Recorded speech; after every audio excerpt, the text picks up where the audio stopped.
Hey, Hi. Noelle, we are just so excited to have you. Hi. So So, good to see you. So, I have to hold her face. you here. yeah, we really um, love the support that uh, you give us. I was born in Toronto, Ontario, Canada. I had both parents. My parents were addicts or are currently addicts. So I grew up in a house with both of my parents. They had kids from previous marriages, but they lived with their other family. So I was the only one between my two parents and the only one that was actually raised between the two parents. So I got to get a whole different upbringing than any of them. And they got to see it from the outside as I got older. But when I was younger, it was kind of like my little cage that I was in, living Mhm. with addicts. And it was quite interesting because not only did I was I raised by them, but I was like almost part of what they were doing. Like I was helping them, going to the corner to give them like money to take stuff back because like nobody really suspects a child. And so Yeah, Right. although Right. I did have both parents, I almost felt like either I was the parent or I was like Yeah. kind of just like raising myself. I honestly felt abandoned. I used to walk around and say I was an orphan, even though like my parents were very much alive. Mm-hmm. It was really sad because like I was really like a big part of the volleyball team at school, and I was good. I was a good volleyball player, and Yes. parents were never at any games. They never got to see me play volleyball, or like I was part of like concerts and I got to sing, and they never came to see me sing and dance and all that. And so I just felt like I was missing out on that whole support system. And then like while all the other parents were socializing and their kids were hanging out, I Right. was kind of like outcast. So I it felt very much alone. I ended up taking myself to like a church down the road and kind of just like getting involved there. So it had somewhere to go. It was kind of like an escape. Especially since I didn't know like what was going to go on at home, like with my mom's addiction because it's to narcotics. It has like different kind of side effects. So there was like days where I didn't know if like our electricity was on, if we had hot water, if we had food, that Mm-hmm. type. So it was like very challenging, lonely. I was an angry child and I was a sad child. So sad and angry were probably not the best combo. did were they functioning enough to where you was able to go through the system? Because I mean, even though, and I want to, Kind of undetected, you yeah, I mean? mean, because even though you can talk about how maybe you feel like, whether you want to consider it like delayed, or I didn't get this, growing up and I'm trying to kind of go through that now. You're obviously a very well adapted together, person that we just that influences so many. And even though there's some independence that came, like you're talking about, as Yeah. growing up, did who helped you get registered into school and make sure you got your homework done and things like that? My parents were very functional actually. Like when I was a kid, I didn't really know different like really really young, but as I got to get older and like expected my parents to be at things, like I got to really see their addiction full out. And I would Mm-hmm. say like when I turned like 11, 12, 13, I really got to feel it to the full extent. I honestly and heavily and so gratefully relied on people like from my church or teachers in my elementary school. I was friends with my teachers. Like I would go out to Yeah. lunch, they would literally take care of me. In high school, my social worker was like number one. She's the one that took care of me. She took me to the hospital. She stayed there with me. So even though like my family's been pretty much non-existent, I had Hmm. strangers who became basically family along the way. And my parents Okay. were cool enough to like put me into school, but like I was in French immersion. They didn't know French. So I was doing my own homework, like, and if I needed help, I'd stay after school and the teacher would help me. And I just honestly, like, I just craved love from like everybody else. Like I got like attached to people at the church. I got attached to my teachers. And that's why I think like for me, goodbyes and letting go was like really, really hard because these people were all like temporary. Yeah. Where I just Hmm. permanent love, which I wasn't getting from home. And so I'm like searching the world to try to find people who thought I was good enough to love long term type thing. So they were definitely functioning. I think back then too, like nowadays, if somebody had recognized what I was going through, like they would definitely like alert some system. But like Yeah. back in the day, it wasn't talked about so much. My whole front was like just go and go be happy. Like, I don't want attention. Like, I don't want to talk about what's going on. I just want to like try and live life. And hopefully along the way, somebody will love me and want me and take me. And I did end up moving in with, sorry, my dog's here. I did end up moving in with a member of the church. Like, I lived with her for a year or two. And when I was 13, and then I moved back home, and then I moved back out again. So it was like in and out with just a bunch of different people from my life. So. And so that was sustaining, at least in that, you know, there were people that genuinely cared about you and things, but you, even to this day, have vocalized how, you know, you've never really was able to get that kind of at a deep level with your No. with your parents. So no matter, you know, how much you love, you know, us or other people, there's only so much that you're aware of that you're going to get from them, right? And I think that was like the hardest realization to come to. And I actually think that's when my healing journey started to begin, is when I realized that I was never going to have that connection with with my parents. And it was like a lot of grief, because I had like, who didn't want to call their mom when they like get a promotion or break up with their boyfriend or gets like something exciting in their life? And who doesn't want to call their dad to like, do you know what I mean? Like to go hang out or have lunch or for Father's Day and stuff. And so that was really hard. So when I learned that like it was never going to happen, it was a lot of dark years of grief. And then like realization that like it just wasn't going to happen. And it was sad and I was lonely. And for me, even to this day, like I still don't fully believe that like people genuinely care, genuinely love me, or genuinely want me. And they could spend years like telling me that they love me. And for me, it's just like, yeah, for now, but like in a year So from there was some when are you going to leave? There was some damage that that you know, may or may not be completely kind of repaired. Some of it might be for sure. reconditioned, but it's kind of like just accepting that, well, like any injury, if somebody, you know, abused someone so bad that they lost function in a limb or something, I mean, you know, you're at a certain point, you're not going to be able to completely recover, but that doesn't mean that you can't have healing, right? And in certain ways, this led to you kind of being in a depressed state, the pain and despair, even self-harm kind of addiction. Talk about how, you know, close you were to even taking your own life, Noelle. It's honestly so crazy, like to see where I am now and to think back to where I was.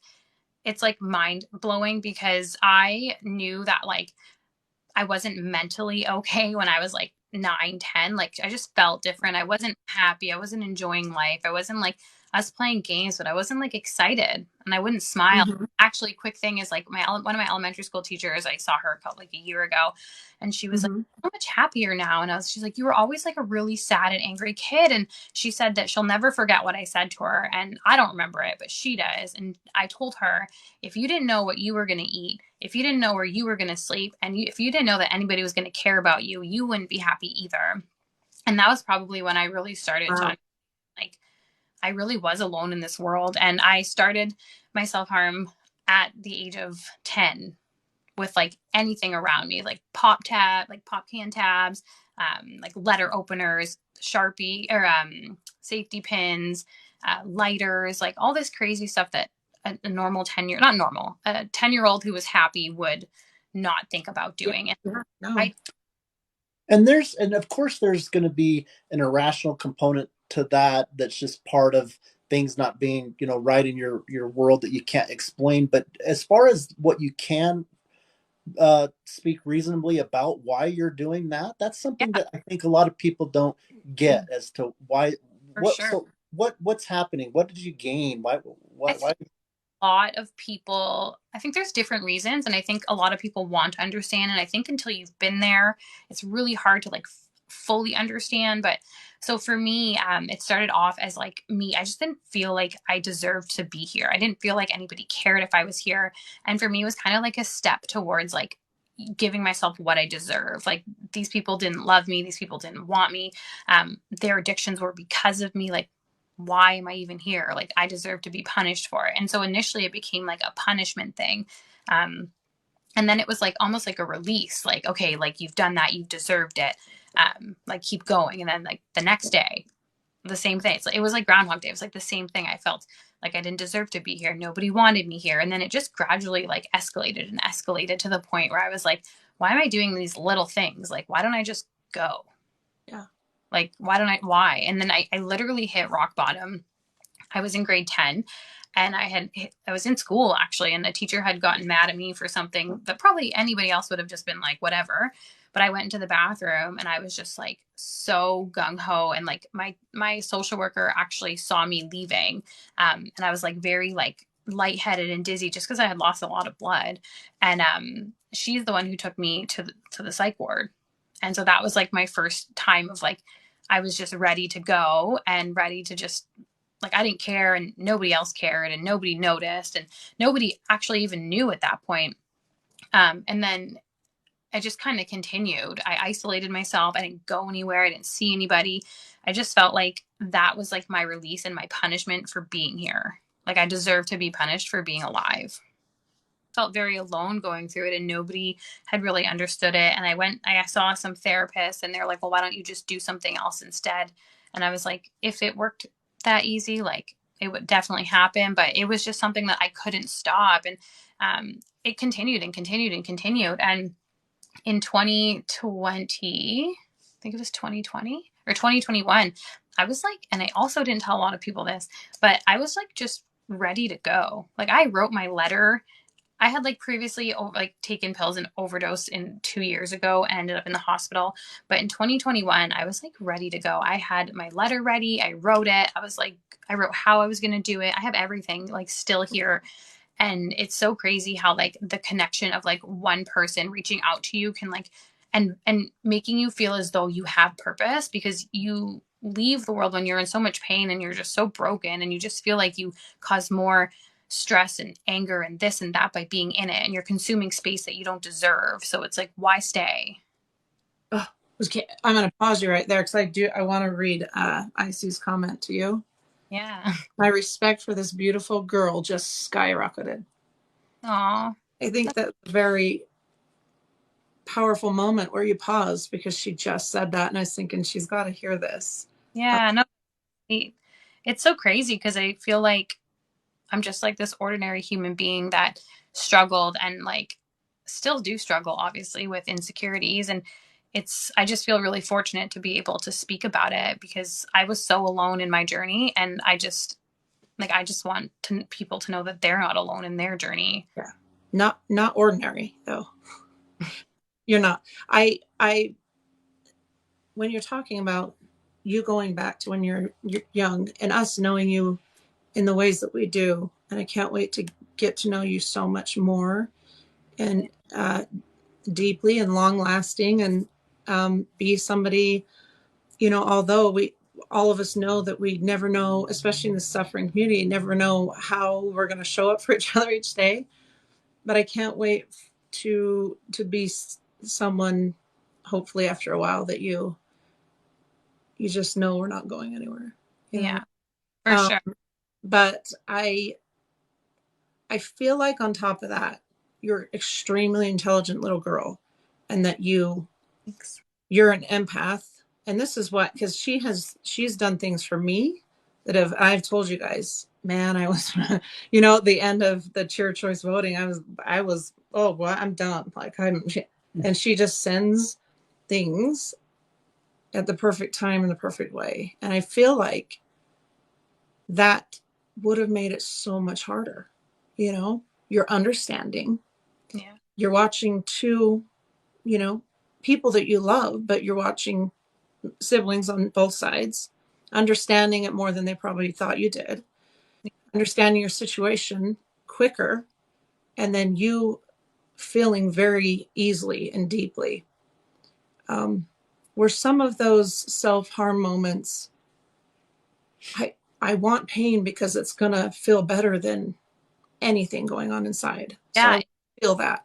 Action. Like it's 100%, like it was like so not only was it like my parents, but like they're like I guess my family, my extended family, so my grandparents, my aunts, my uncles, like they all, I don't know if they just thought, if they knew something, like I wasn't, like I had depression or anxiety and they were just like, there's something wrong with you, but they just didn't want me either. They kind of just tossed me away and like No, as if I nothing. know.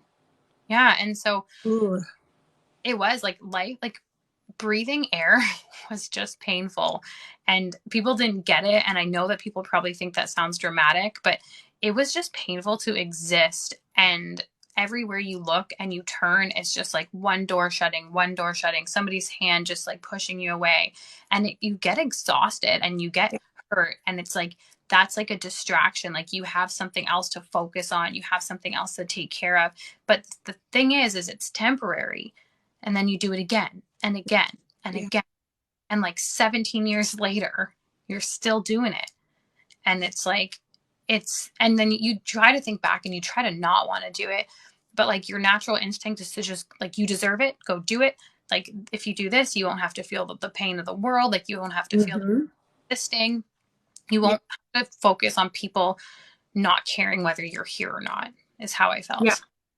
I lost my entire childhood. Like I didn't do anything I wanted to do really growing up because I had to like survive. I had to like, I was couch hopping on friends' couches. I was like having sleepovers, like long extended sleepovers.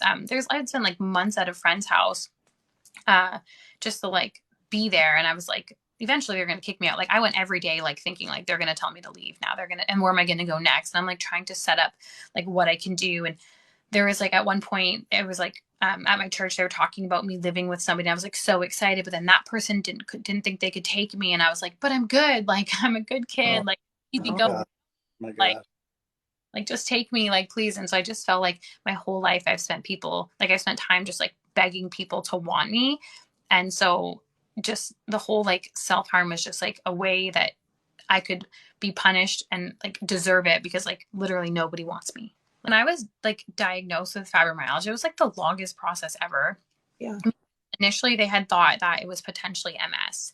And so like the amount of tests and stuff that I went through, like I had lost complete feeling in my legs. Like there'd be times I was at work and I used to be a retail manager. And so like times where I would like sit on the ground, like in the middle, like so embarrassing, but in the middle of the floor because I physically couldn't move my legs. Or there'd be days where like I had to wait for my best friend to come home to like help me sit up in bed.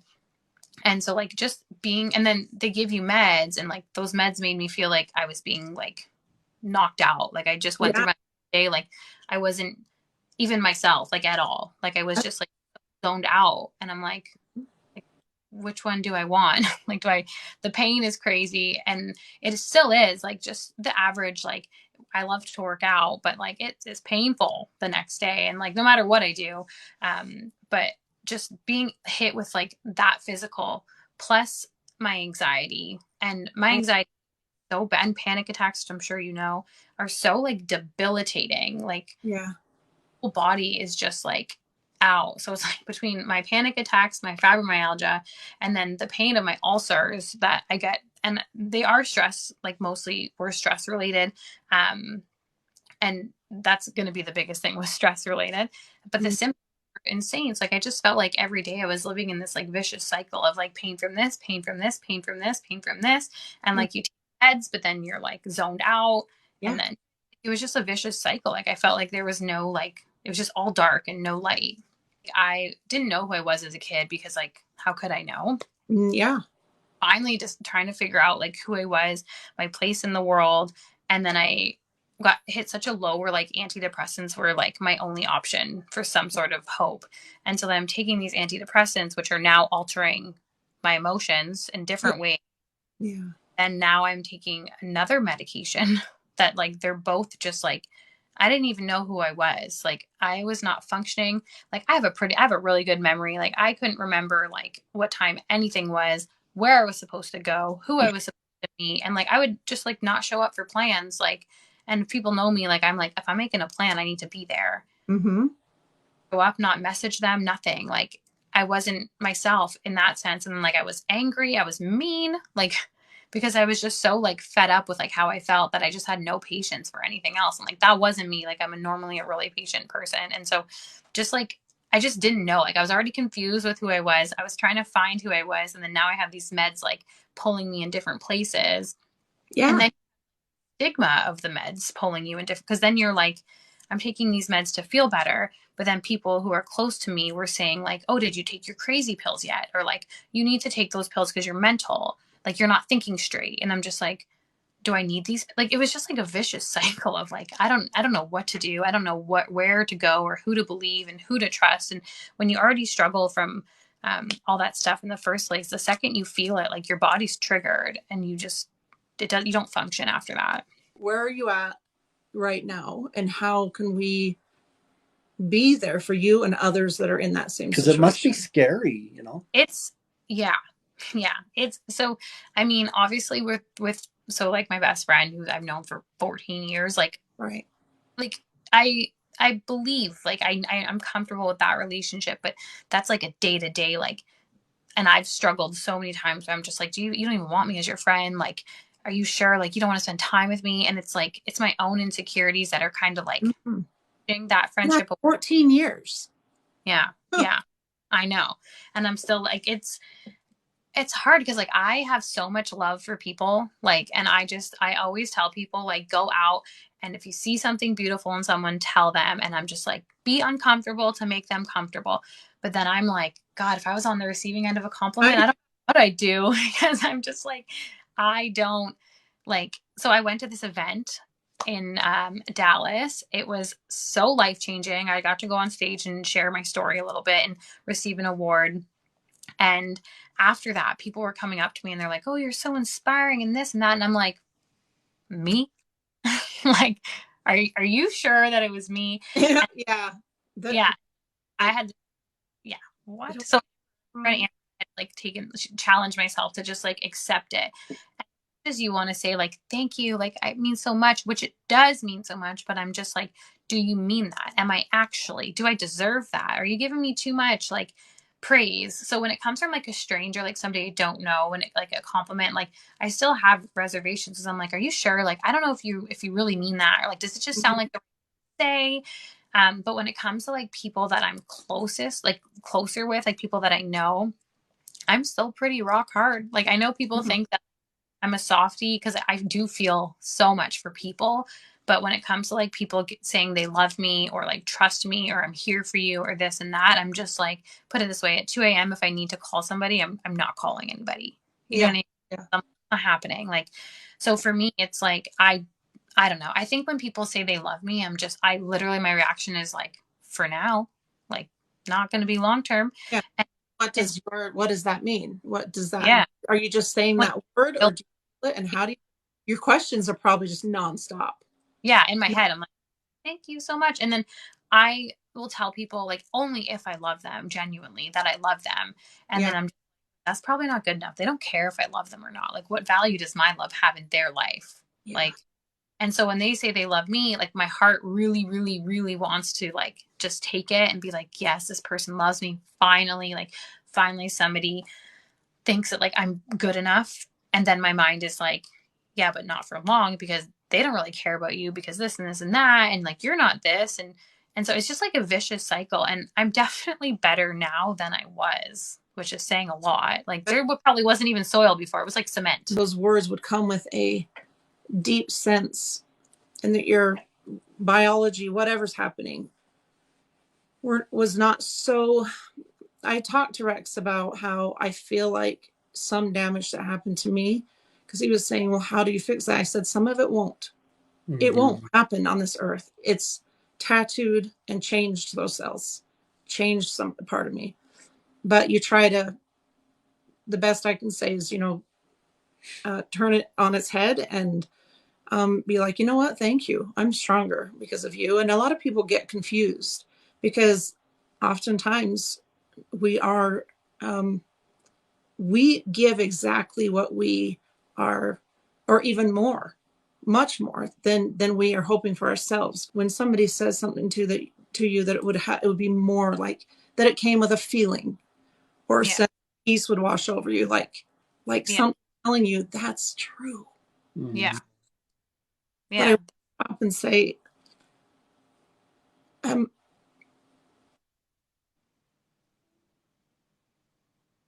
that I love you. And It'll never change. So you can let it bounce all over. And you can question me for the rest of my life. But I love you. And for whatever that's worth. The world. Literally. So damn blessed that you came into our lives. That's so nice. I am not super close with a lot of people, and I would never like, I don't feel super connected to a lot of people. There's like very few, especially through social media. Like you don't even get to like touch and feel that person. But like there's two other people that I met through social media that I'm just like so attached to. And like you guys are definitely like, I genuinely love you guys. And when I see you guys hop on live, like something in me, and so talk about like a feeling attached to something, it's like I feel like excited and happy. And I don't even care what you're talking about or what you're doing. But I hear people say so I should say, when I hear most people say that they love me, I don't feel it because I'm just like, I have all of these walls that are built up and all of these things that are like stopping it. It's like, it's over here and I have like 30 walls to break down before it comes to my heart. When I hear your voices or I talk to you, or it does go, like, I do feel it because there is an emotion attached to it, especially because you understand like who I am and you know what I've been through and the struggle. Like you get to see me struggle too. Like I'm not always like a strong, positive, outgoing person. Like I am broken and sometimes I don't feel good enough and I voice that to you guys and it's like and it's you guys know like the real me. And yes, so and not a lot of people get to know like the broken part of me because they're seeing the healed part of me. So when you have that connection with somebody that you can be yourself and you can be healed but still be broken, like that's special. And I feel like I have that with like only very few people, including you guys. So. I get it. And I even hate the word love sometimes because it's just, yeah, say it without thinking so often. So you're like, well, then show up for me or yeah. make me believe. Yeah. And I get worried about how my condition is failing someone that I love so much. Self-care and taking care of who you are is so important in order to be everything that you are for everybody else. And you have to take care of yourself first. And I think like people like you and I connect because we know what it's like to be in the dark, rock bottom with those thoughts. And we know what it's like to crawl slowly up out of the dark hole. And if we don't take care of us, then what's going to happen? Like what's going to happen to us? And so I've learned that. And I learned like how much what I've gone through can help me connect with other people. So with you, like, I feel like you and I have this like connection that's like deep down that like I don't actually share with very many people because not a lot of people can actually understand what it's like to be there and what it's like they can empathize for me and they can like feel like sad and like I'm really sad you ever gone through that, but like to be sitting there like wondering whether you should stay or go, that's something that like our souls connected. If that had to happen to someone, look at the grace and the fight and all being just stunning while you do it.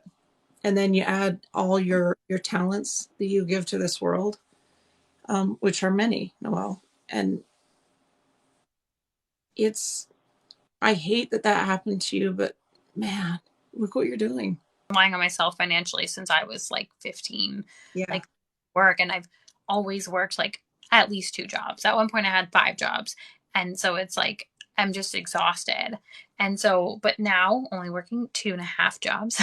Good girl. Yeah.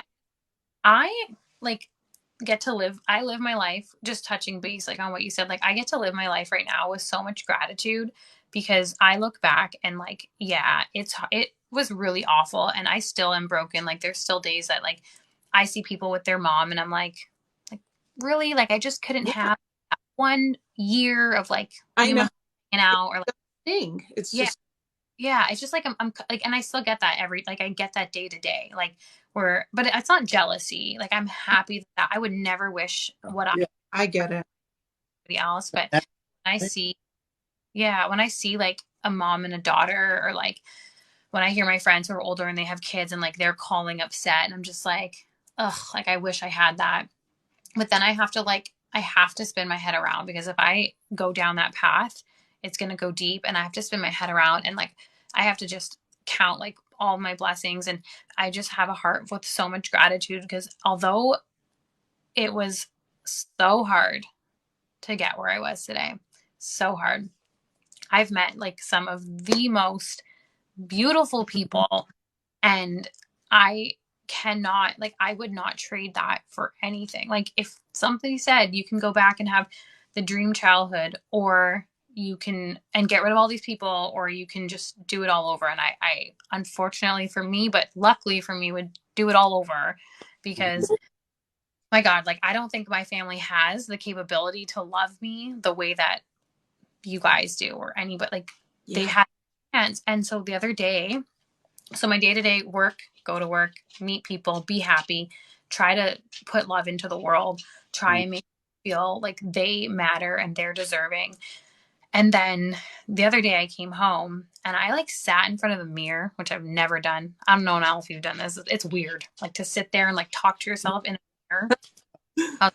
I'm crazy, so nobody else watch me. But No, and that's actually a self-actualized And it's not easy to principle do. that no, I want to hear about what that you did. coaches teach about. Yeah.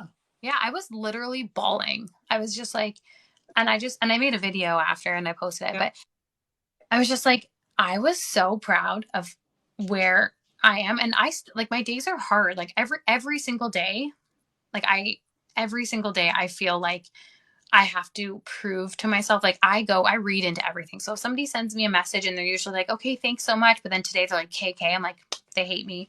They're mad at me. They don't want to talk to me. And then I'm like, oh my God, are you mad at me? I'm really sorry. And they're like, why would I be mad at you? I don't know, for existing. Like, literally, like, this every single day I feel this. Making space Yeah. up. Sorry. Yeah. Yeah, I'm Looking. like, yeah, forever, like, literally. And they're like, no, I was just driving. I'm like, oh, okay, I'm so sorry. Like, I'm really sorry. Don't hate me. And so that's that. But when I was sitting in front of the mirror and I was like telling myself how proud I was, and like how, like, it's my family's loss and like not mine, which I always thought it was the other way around. Like, I was the one that was missing out. And I got to realize and tell myself in the mirror that, like, it's not me that's missing out. Like, I'm out here. And like last year, 2022 was so unbelievably life changing for me in so many ways. And I would say, like, it was last year, like, it's only 2023, like, first month. And I think it was last year that I got to really realize that, like, I'm, I'm definitely, like, I'm better. Like, I'm allowing more people into my life with caution. I'm looking myself in the mirror and saying, like, be proud of who you are. Like, be proud of how far you've come. Like, it's just so surreal. Like, I never thought that I would make it to here, like, here today. When I celebrated my 30th birthday, everybody's like, are you going to celebrate? Well, and I was like, I'm going to celebrate that I made it. Yeah. Because you asked me when I was like 12, 13, what I wanted to do in 5 years. And they ask me that all the time in school. Like, what do you want to be when you grow up? Where do you want to go? And every time my answer was to survive, to survive, to survive, Yeah. to be alive, to make it to this. I never thought 5 years from now, 10 years from now. I had never had a goal to be anything, any career. My literal goal was to survive and make it in this world on my own. It's a really challenging, like, day-to-day life, but I try to always, like, feed the good. And then I have, like, people like you guys who always feed the good and always are super supportive. And like, the fact that you get excited when I come on your live, I was like, are these people for real? You're such a lovely soul. Thank you. What do you hope to what do you hope will happen for other people because of all of this? Yeah. Oh my, it's my favorite question, because this is, I share my story, is because I hope that people realize that they're not alone, that they realize that they are loved, that they do deserve to be here, and that because they are here, this world is a better place. And I know people say that, but like, it is so true. Like, this world would not be the same without you. And I think that's my biggest thing is like there's so much suffering and there's so many people who suffer in silence just because they're ashamed, or there's people who might not understand. I've been called crazy. I've been called mental simply because I finally spoke up after 15 years about depression, about my self-harm. Like I finally spoke. I did all that in silence for so long. I suffered with an eating disorder. I so much alone. And so now that I'm not, I still have stage fright, but now that I'm a little bit more confident and on the healed side of me, like my hope is that if I can just help one person realize that they're not alone, to speak up, to talk about what they're going through, and to know that the hope is so real and that they deserve to be here. Like any of us, we all deserve to be here. I have to share with you a super quick story about why I think that like it's so important to share what we go through, and why I really value you guys giving us like a safe. I would have never gone live on my own ever to share anything of what I've said, none at all. Wow. And so the fact that you guys give us the opportunity and you invest and you want to interview us, like you guys cared, like it means a lot, because you're giving us the opportunity to like help us save ourselves a little bit more than we could have, and potentially help other people. And I shared my story once in a small group, like not that many people, and definitely not live. And after, this older man came up to me and he said, he's like, 2 years ago, I sat in my room with a gun to my head and contemplated. And he's like, I've never spoke of this before. And he's like, hearing you speak about your situation made me want to speak about mine. Yep. And when you when you put into the world like what you've been through, like you're giving hope to other people and showing them the way towards healing. And I think what you guys do is such a beautiful thing, because like you're just putting so much hope and healing in the world, and so much love, like so much love in such a safe space. And I just really think there's nobody else like you guys, who just kind of like are so vulnerable and so open to let us like speak up. Like it's not about you. Like you guys like step back and it's like, here, you guys go. And I think that's fair. We've got that. We're the ones that are blessed, honestly. Well, you've touched on some hard things, some of the hardest topics, right? The things that are still taboo, the things that are still weakness. Instantly, when your spirit sees somebody like Noelle, and I hope this, and I see too today, I hope, and I know it will happen. Those are the moments when you just are like, hold on, whoa, I did not know that I was not alone. And I'll even go further. I feel like I have family now. Nell is so inspired by Heavenly Father. This is led by Him. And we all know that there are thousands and thousands of souls that come home too early. And I imagine them joining us when we have these kinds of conversations and cheering us on, and in some ways, wishing that they were part of it when they were here, but realize that they're in a better place and they can be part of it now. 100%. They are. And so 3.5 billion people around the world live with chronic pain, but the numbers are even way beyond that in terms of all of the collective souls that know pain. Yeah. And how important it is that we change our relationship. And that are hiding it. Yeah. What the hell? So thank you for being part of leading that. Oh my word, I love it. And bringing that you. truth to people's hearts. Thank you. Look what you just did. I just don't think you realize like how important this is, and how you'll be able to look back and see. I hope that you get more and more very personal messages from people. Yeah. Oh my word. Such a beautiful soul speaking about the hardest things. Yeah. Thanks. Really Broken proud. down and tired, I go round, and you can't find the fighter, but I see it in you, so we're gonna walk it out and move mountains. We're gonna walk it out and move mountains.